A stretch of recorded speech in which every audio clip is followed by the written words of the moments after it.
Shane from Uglyman's Reefing, thank you very much for having us today. What are you going to show us? Is there, you got a tank sort of just over there somewhere? Yeah. Yeah, just the new tank that you're working on? Yep. Let's have a look. This thing is a beast.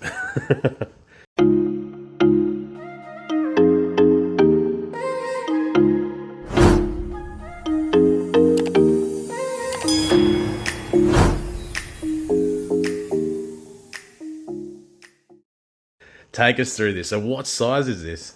This is a custom built size. Yep. So it's just over 5 foot long. Okay. It's a little bit over 2 feet front to back. Yep, nice and deep. And it's a little bit shorter than 2 foot. It's about 22 inches high. So how many litres? I haven't actually worked it out yet. I think it's like 700 litres. Someone in the comments will totally... Yeah. 700 litres. Yeah, it sounds about that. Yeah. It's fantastic. I'm in awe of it. Looks, I don't know, it's just so neat and precise. And these lights, how many lights have we got? There's 5 Radium Gen 2s up there. They're old ones I've had for a while. I collected a couple of extra ones so I could put a complete coverage 5 of them on top. Hang on, so these have USB ports, so you can program them, is that right? Yep. Yeah, you can plug them into your laptop or computer and yep. Log on to the Ecotech website software and then program the light settings that you want. That's really impressive. It's a shame they're not Wi-Fi though, so you have to do that. Yes, they are. I knew they were Wi-Fi. All right, so this glass, what thickness are we? I think it's, is it 10 mil? Yep. Yeah. It looks so neat, and it's something I haven't seen too often or never really seen in a tank. You've got a border inside the tank. Why is the reason for that? It's a double bracing just to give it extra strength in yep. the bottom. Some people use it, some people don't, but for this build, it's a bit of a different build, this one, because the top, normally you see bracing on the top of a tank. Yeah. You've got the bracing is got a cross piece, and then your main front brace. This one's a one-piece brace. So this is a water jet cut, single plate of glass. So the center piece has been cut out with a water cutter. Yeah. So the whole top sheet is one single sheet of glass as a brace. And it looks awesome. I think it's coming up on the camera, but it's something pretty special to look at when you're here. And then you've just got foam underneath. Yeah, there's a big half-inch thick piece of foam. And then what's the stand made out of? The stand's all box tubing, so it's a custom steel stand. Okay. And I think it's 50 by 50 gal metal tubing. Yep. And I asked the guy that was building it, a local in Kilmore, asked him to make it so it didn't have a center support. Yep. And he's an engineering specialist, so he said to me that he could double this tubing and that would actually give it enough strength to hold this size tank. Okay. Yeah, because it is one thing that I always look at and go, you know, if you've just got the 4 legs, on the outskirts, sometimes on the inside, you notice a lot on wooden aquariums, you're holding the aquarium and then the legs are more central. Yeah, I've always, with the old tank, I've always hated having a center support because it just gets in the way all the time. So this one I wanted no center support on it so I could get into the sump area. How are you going to fit a sump in there? It's like heaps of room. I've actually got the sump outside. The sump? The sump's ready to go in it. God. Yeah. The sump is bigger than any tank that I've got. All right, so are you going to have a door for it? Yeah, there won't be hinge doors because it's another thing I hate. Hinge doors, the hinges all rust. It's very hard to get decent one. Especially with salt water. Yeah. Even if you used stainless steel hinges? Yeah, it depends on the stainless steel. Yeah. They'll still get corrosion points on them. Okay, yep. So these doors, I've already just ordered them. Excuse me. But they're what's called film face plyboard. Yep. So the marine ply with a laminate on both sides. Yep. And they'll be held on by clips at the bottom and magnets against the top. That's perfect. So there'll be two doors that just lift off. It'd be nice and seamless, yeah. And the same on the side. That'll be held on by magnets and clips at the bottom. So why have we got a box over here? We'll come around and have a look. This is another pet hate of mine with marine tanks, like the old tank I've already shown. Yep. All the water getting into the electrical section. Yep. Or having the power boards in with the sump. Yep. Just drives me mad. It's just an accident waiting to happen. I know. Yes, exactly. So you've got this is just dedicated to power. This is just dedicated to power. So, what are we looking at though? What are these? They're all the old power supplies for the lights. That's right. It's not really in there, but yeah. These, because they're Gen 2s, they've got the old style power supplies, so they're quite big and bulky compared to the new gens. Yeah. Okay. And then you've just screwed them up nice and neat. Yeah, put it all in here. I've got to fix all the wiring because this isn't finished. There's 2 more power boards to go up here from the Apex. Yep. So I think all total is like 22 plugs running on this system. Wow. Hang on. So what do we got there? That's the power board that just I'll use for basic stuff like the lights because they won't be connected. Yeah. To the Apex power supplies. Yep. Power plugs because they're going to be controlling other stuff. Yep. But yeah, I kept all the power in the corner here. Yeah, he's got a few extra power points in there, yep. So no power points near the actual water in the... Alright, so it's away from the water. So what's this over here? We'll have to take a look underneath. That's me fittings for the auto water change and the auto top up. Yep. So the small 1/4 inch top fitting is for the... on the wall is for the auto top up. So that comes from underneath the house. Yep. And feeds the tank when the water level drops. And these 2 are my water change sockets. So I've got a 1/2 inch John Guest for putting water in from the tank outside. Yep. And one for taking water out of the sump and putting into the drain when I want to drain the system and perfect. And retop it. And we're all pre-plumbed, ready for the sump. Yeah. Something is in. So what are we going to do with this tank? What's the plan? Obviously, we've seen you're doing some experimenting, but yeah, this one, my favourite coral is SPS. Yep. So acroporas, milliporas.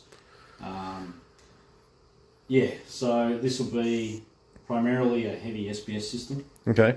I'll put probably a lot of those elegances and hammers in it as well, but it'll be primarily for SPS.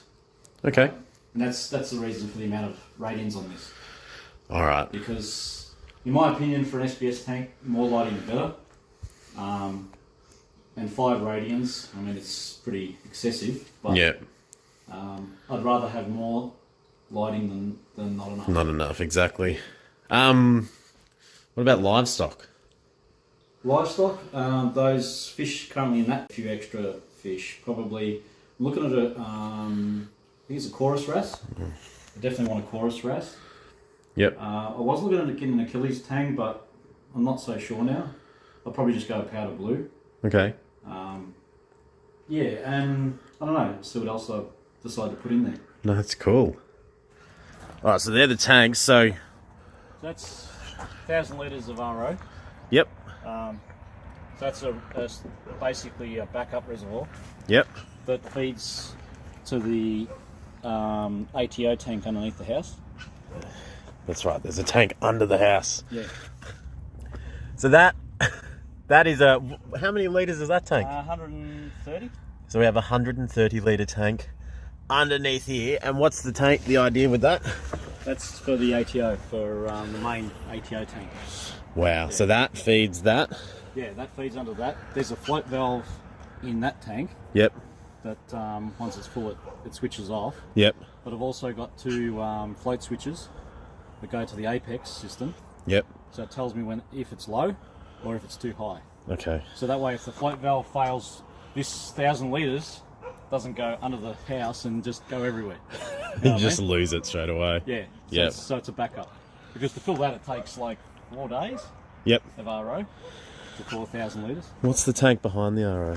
That's currently full of RO, but that's my mixing tank. Okay, so you're going to mix salt water in there. Yeah, so I'll do like 500 litre mixes at a time. So that should take probably about a full 20 kilo bucket of salt to mix. Okay. And that's got an RO feed which will go from this to this, so I can, when this one's filling up, it'll overflow into this. Yep. And I can do my 500 litre changes. Yep. Mixes. And it's got 2 pumps in it. It's got one that feeds the to the tank inside the house. Yep. For water changes, and it's got another one for mixing. Okay.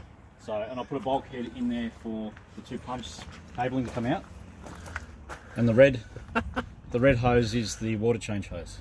It's a 1/2 inch John Guest fitting. So where do you get your RO water from? That is in the laundry. I've got the RO system in the laundry. Okay. Because the RO system in laundry I also use for doing changes on the Nano. All right. So it feeds both this and it's got a tap for doing changes on the Nano. A few moments later. Sediment, 2 carbon, RO membrane. Yep. Then DI. And I've got a tap in here so I can choose whether I want to fill the tank outside. Yep. Or whether I want to just run it up here and use it for water changes on the Nano. And people think marine's daunting. All right, while we're here, we are sitting next to your Nano tank. Now, my apologies. I don't have like a proper filter, but you're still coming up pretty well. Well, I don't set my lights heavy blue, so Yeah. I'm not a fan of the really heavy blue. I am. So what's going on in this tank? What's the size of it? This is 80 litres. Yep. It's a Aquamatic Blenny. Was it? Yeah, Blenny, I think. Yep. It's been a while. Yeah. But it's one of the standard Aquamatic tanks, but I modified it. I wasn't happy with the filter system in the back. Yes. Because the way they built it is they put the flow through is basically from the skimmer. So the skimmer pumps water through the rest of the system at the back, the filter system in the back. Yep. When I bought this, I bought it for dirt cheap. This Okay. tank, because it had no filter system. The skimmer was dead, the guy said to me, Yep. and the actual return pump, which is like a wave pump, was dead as well. Okay. So you're selling it cheap. So I grabbed that and then I tore all the back dividers apart, ripped them all off, changed it so I could run a Tons 9001 skimmer in the back. It's one of the old school skimmers with the round cup. Yep. It's a good skimmer, it's just a bit finicky. You have to keep an eye on it every now and then, check that it's running properly. So yeah, I modified it to take that skimmer, and I modified, because the return wave pump wasn't with it, Yep. I put in a Tons 6015 it is, Okay. wave pump. It's just a continuous AC pump, so there's no wave motion in it. Still got it sort of like as an all-in-one, but you just, I modified it. souped it up. Yeah. What's this? Is there a story behind this thing? Yeah, that's the Nano light, Aquanest light I won off Sam Parker's channel. I didn't even know that was a thing, so I'm bummed I missed out on that. Well, he done a review on it. Yep. So he ran it on a Nano tank he's got. Yep. For I think it was a couple of weeks. Okay. He ran it and done a review on it, and then he, I think the manufacturer of it, the Aquanest company, said to him, "You can raffle it off." Oh, awesome. So he done an online raffle, and yeah, I won it. Score. So I've been running it ever since. Now, one thing that I noticed, and me being new to the saltwater world, you don't have a lid. No. Not important for this tank, but I always hear that you got to watch out with, certain saltwater fish that will jump. Yes, like wrasses. Like the 6 line that I've got in there.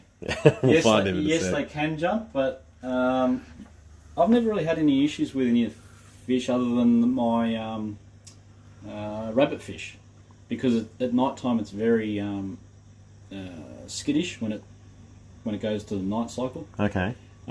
So I've had him get scared by the kids and actually leap out of the tank.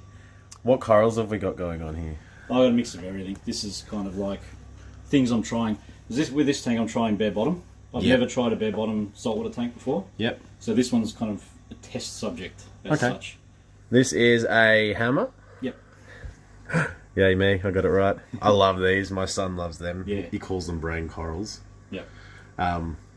Definitely want to get some of those at some stage.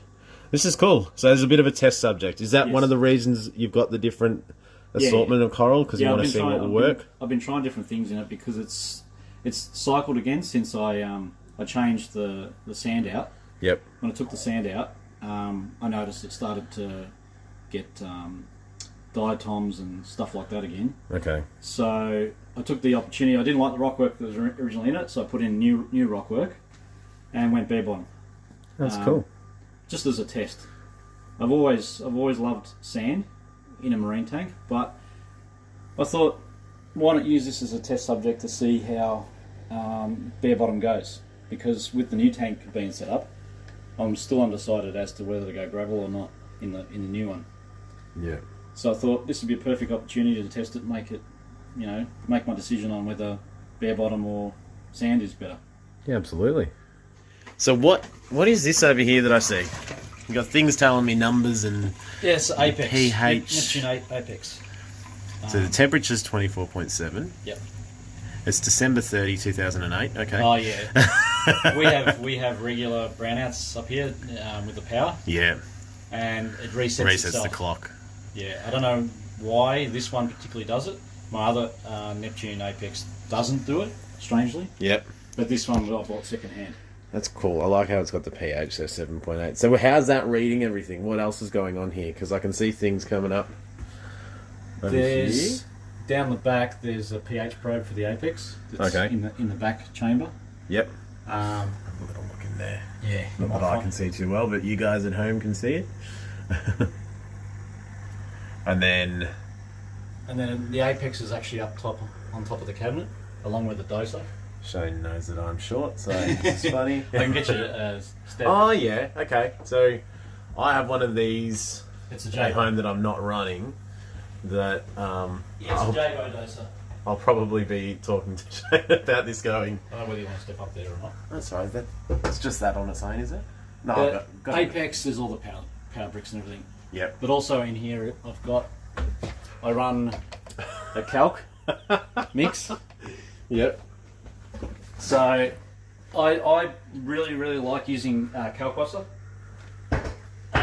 because I think it keeps the tank way more stable than just dosing alone.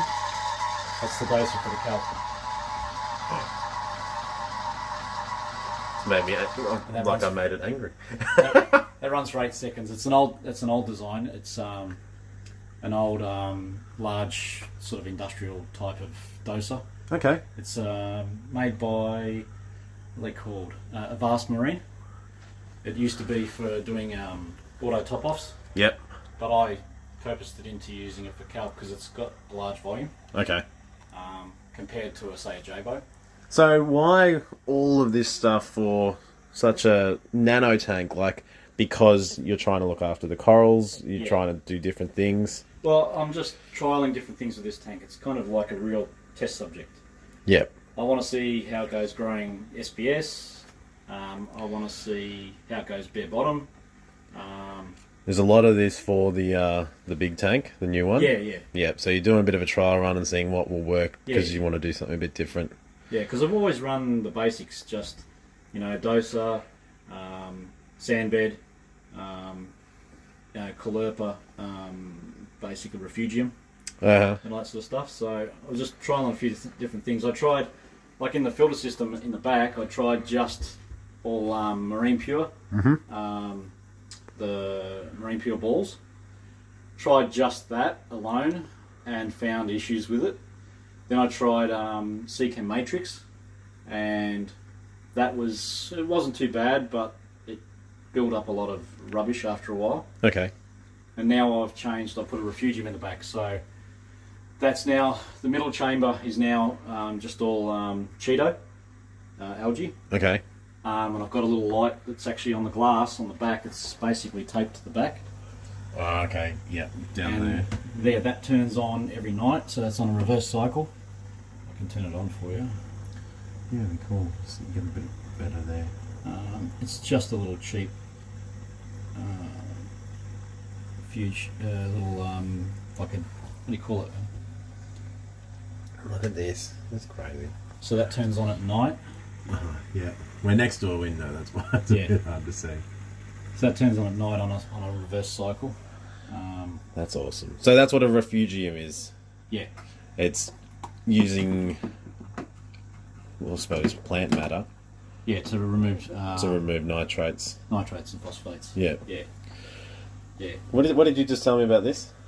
That I won that Vortec MP10 in a competition from the other tank on an old forum that used to exist. It still does, but it's not known of anymore. It's called RTAW, Reefing the Australian Way. I won that for a tank of the month competition on the other tank. So yeah. So we've got a few winners. I think the only thing we haven't really touched on here is we've got an auto feeder up here, because I know some people go, "What's that thing?" Yeah, it's the Aqua one. And a good scraper. Yes. Glass cleaner. I'm also running the Tons Nano ATO to keep the water level correct, and not such a big fan of them. Okay. It's quite a few times it's filled the tank right to the top edge of the rim. Just out of the blue. It's just like it's failed. It trips up, and I keep it clean. I like clean it probably every month, once a month. Okay. To keep it clean, and it still plays up and just I'm usually pretty happy with all the ton stuff, but this one I don't know. It's I'm trialing this one because I thought I'd try the Nano version and see how it goes. So at the moment I'm a bit unsure about it, but you know it works. But sometimes it's still an awesome setup. I mean, we're in your laundry, and I'm like, yep, this is sort of like a dream setup. Yeah. All right, let's have a look at the tank that won you this. So this has been your main tank for a while now. Yeah, it's going on 15 years. This tank's been running. Wow, 15 years. Look at this. There is so much going on here. Yes, it's kind of a storage tank at the moment while I get the new one running. Yep. So I've got cuttings of most of the corals in here. I've got a few pieces that I bought to transfer into the new tank once it's running. Yep. So it's hasn't got a lot of love lately. So it's got a bit overgrown, as you can see. There's a bit of a xenia problem on the back glass. Now the xenia is the wavy stuff? Yeah. Yeah. I really don't care much about the overgrown because xenia tends to eat nitrates really well. Yeah, I like it. I reckon it's I think it reminds me of lots of aquariums that I've been to, and you see it growing in a large patch, and usually with your clowns and that sort of stuff just playing through it. Well, that stuff's 3 months of growth up on that back glass. Oh, really? So I strip that off every 3 months, and it grows back to that. Really? Yeah. We'll bag some up. I'll take some. You can have as much as you like, man. I was going to scrape it off because it's time for it to get cut back. I was talking to Sam about this. I'm new to saltwater, and he said it's very common for new people to like all corals that move. Yep. And yes, I get attracted to movement.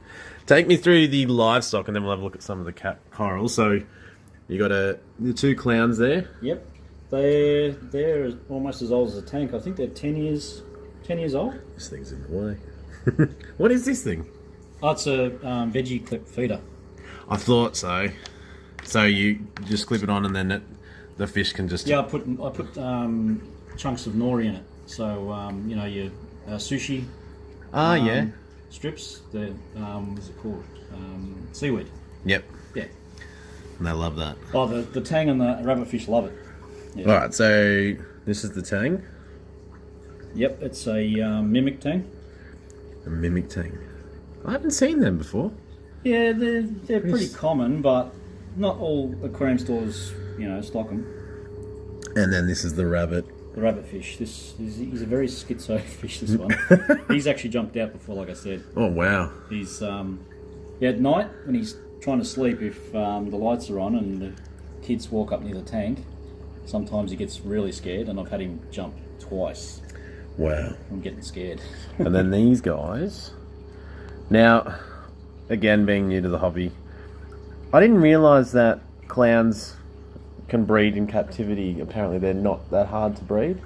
Have you ever attempted that, or mine have only just started laying eggs after having them for 10 years. Oh, okay. Which surprised me because I never thought they would. Because one's a captive bred.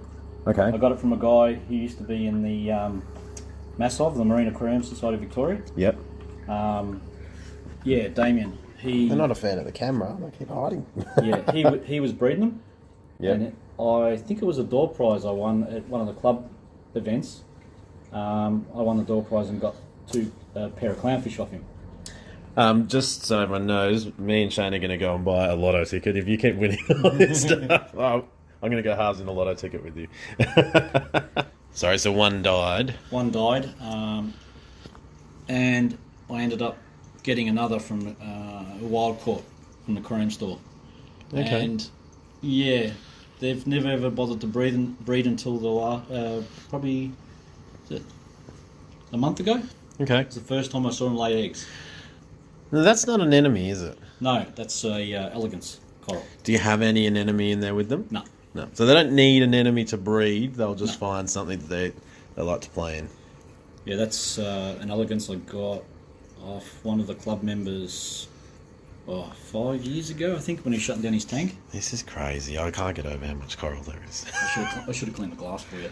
No, that's all right. It's not too bad. You'll see the difference if I just scrape it, I'll tell you. Yeah, that makes a big difference. So clean. I've got a problem where I have only got one sort of scraper, and it served me well in the freshwater world. Like, it's not that good. It's a little aqua one, but in the saltwater tank, it just seems to be useless. Yeah. So you really need the blades, don't you? Oh yeah, for certain algae, yeah, you need the blade. Is this the green star pollen? Yep, I've got tons of that stuff.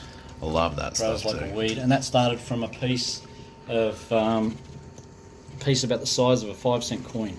Really? Yeah. I've heard that, yes, it can take off. Yes, it can. Not as bad as Xenia. Yeah. Yeah, it can take off quite dramatically. I just love it. I just reckon it comes up when I watch videos on reef tanks and stuff. It looks fantastic. Man, we've got so much down here. Oh, but yeah. Like I said, I haven't had a chance to give this a clean. Yeah. It's not well, really... we've got a bigger project going on at the moment, don't we? So, take me through some of your favourite corals here. And maybe, like, for me as a beginner, which ones you would say, hey, yeah, these ones would work for you. These ones require more love. A lot of the corals in here aren't too hard to keep. You've got your usual Akins. All of your Akins in here. They're really good beginner corals. Yep. Pretty easy to keep. They're an LPS coral, so Yep. yeah, they're more fleshy than the SPS coral. Yes. Those and zoas, most of these zoas, they just look after themselves. They don't require a whole lot of light. Nutrients, they're fine with nutrient levels, high nutrient levels. It's crazy how, yeah, they're moving a fair bit. I suppose There's a lot of flow in this tank. they come out. Yeah, I was thinking Yeah. you've got 1, 2, 3, 4.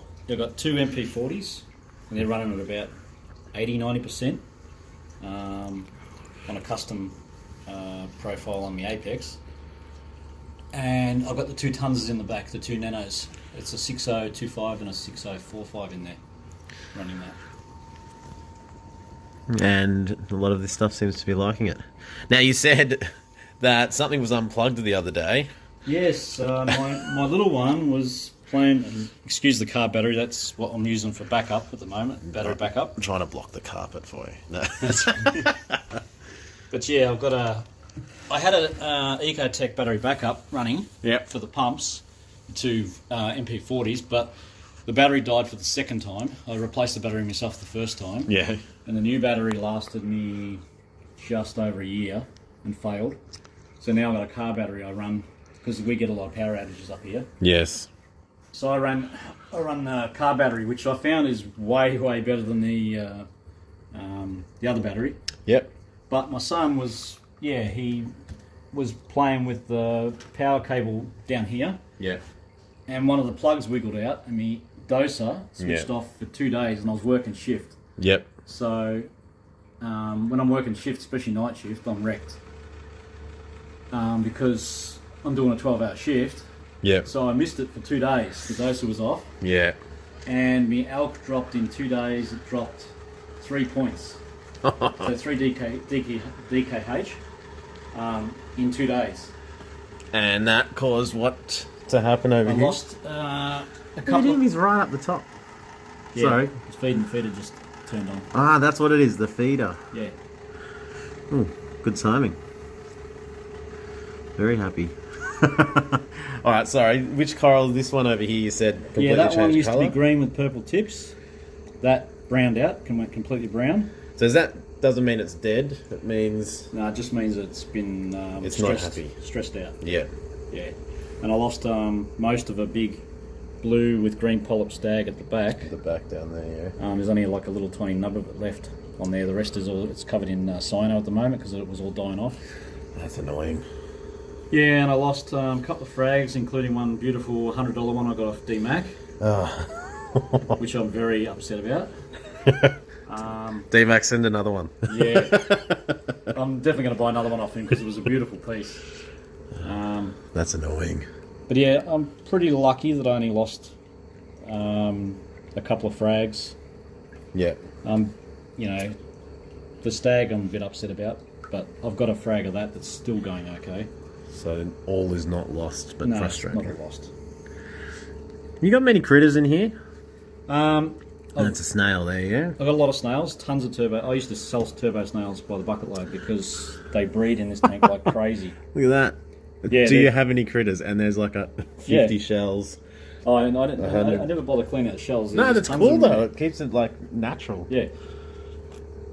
But yeah, I've got a couple of hermit crabs in there, but you'll never see them because it's so dense in here with coral. Any shrimp?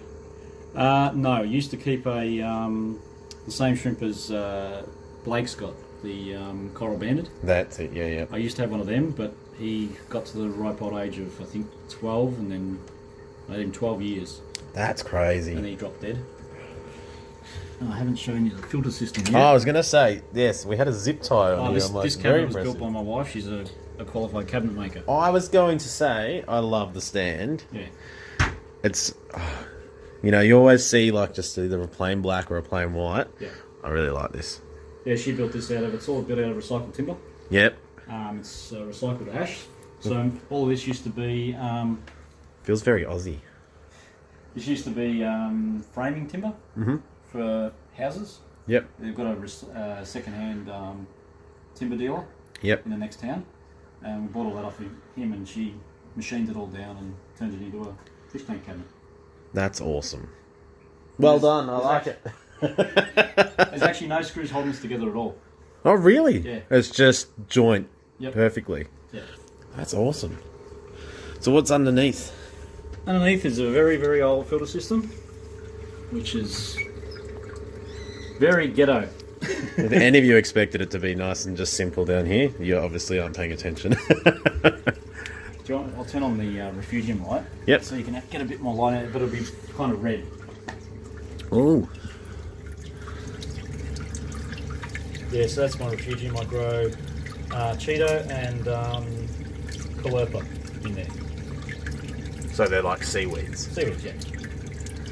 I keep a lot of live rock in there because I'm going to be using some of that live rock to cycle the new tank. Yes, yep. I've been through about 3 different skimmers in this system. Okay. And I finally settled on the tons, the 6410 I think it is. Fantastic skimmer. You don't have to touch it, you just put it in around about 8-9 inches of water and it sorts itself out. Yep. You don't have to, there's no dials on it. Okay. You don't have to adjust anything, you just put it in, it auto sets its water height. If it overflows, it's no big deal. Yeah, it's a fantastic skimmer. I never thought I'd find a skimmer so easy to run as this one. It is so set and forget. I reckon for beginners, this is one of the best skimmers you could get for a tank this size. It's it's good coming from you because Shane's the one that helped me get my skimmer running. Like I've tried Bubble Majors, I've tried, I can't remember the other one, I think it was a RLSS Yep. skimmer. and then finally got hold of this one second hand, and it was going real cheap. I thought I'd give it a try, so grabbed it, put it in. I was stunned.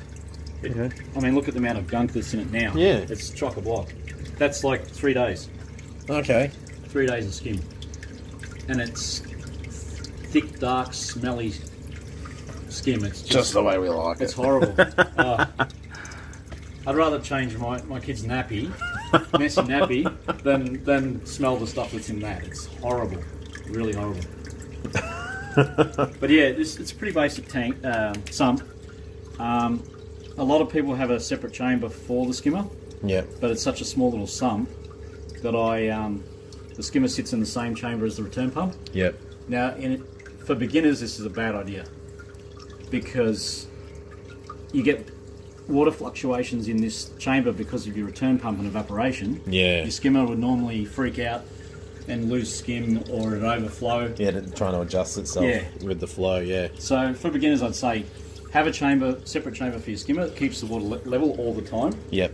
That way you don't have to worry about it. But with this design, I've got a tons ATO top up on it, and it keeps it really stable, so the skimmer runs really well. Plus, that particular skimmer doesn't really affect it much when you get drops in water level or rises in water level. Yep. Because it auto sets itself. Yep. So it's not really an issue for this skimmer. Okay. My previous skimmers, it was a bit of an issue, but this one doesn't even sweat it. But yeah, this is just a basic dosing system. All I dose is alk and calcium. Yep. Again, Calclosser runs on this because I just think it's one of the best things you could use for a reef tank. Yep. The stability it provides, unbelievable. Apex power bar. The Apex unit's up inside here. That's the actual Apex box itself. It's the brain of the whole system. I've just got a cheap J-Bow return pump in there. Yep. That runs the whole return. Yeah, and an auto top-off container. Okay. Yeah. I can 10 guesses for anyone when I decide to get my doser up and running who I'm going to say, hey, come over. It's awesome. It's amazing. And you can see this sort of setup that everything in here is thriving, other than the issue you had the other day with those corals, but it's awesome. Yeah, and just, again, a refugium with the reverse cycle light. So that comes on at night. Yep. When we're all asleep. And I like that too. it keeps your pH stable too, a refugium. Okay. So at night, the algae is basically keeping the pH elevated. Yep. Whereas during the day, the corals keep the pH elevated. Okay. You know, so yeah, but it's a fairly basic system. I've always run refugiums. Like I said, with the Nano, I tried just running straight media. Yep. In the back as a test to see how it went. You know, so I can decide on the new tank how I'm going to go with that. Yep. But I'm a big fan of refugiums. I also love the fact that they allow the system to grow pods, so little crustaceans Yes. that feed the main tank, and they also act as a good cleanup group. Yeah. You know, Absolutely. there's a lot of life in this. You know, if you shine a torch on it when the light's off, you can see little copepods and that crawling around everywhere in there. That's cool. But yeah, that's pretty much it. Well, I think I'm going to come back here soon when this is set up, and we'll have another look. But thank you very much for having us all. I appreciate it. Now, are you ever going to do some stuff on your channel? I don't know, maybe. Go subscribe to Uglyman's Reefing, because he might do something. I've been toying with the idea, yeah. I reckon it would be really cool. There's so much stuff here that you are sharing right now that I'm totally intrigued with, and I'll be lying if I could say I could understand it all completely, so I'm going to watch this video back. But the technical side of things, it's an art form. The stuff that you're putting together is fantastic. So go over, subscribe to Uglyman Reefing, so if he does bring out a video, you'll be there. If you like this sort of content, make sure you hit the like button and hit the subscribe button. We've got plenty more content where that came from. We're working with lots of cool people in the industry and lots of cool YouTubers. Remember, if you get new fish, always acclimate them first. I'm Josh from Acclimate. See you next week.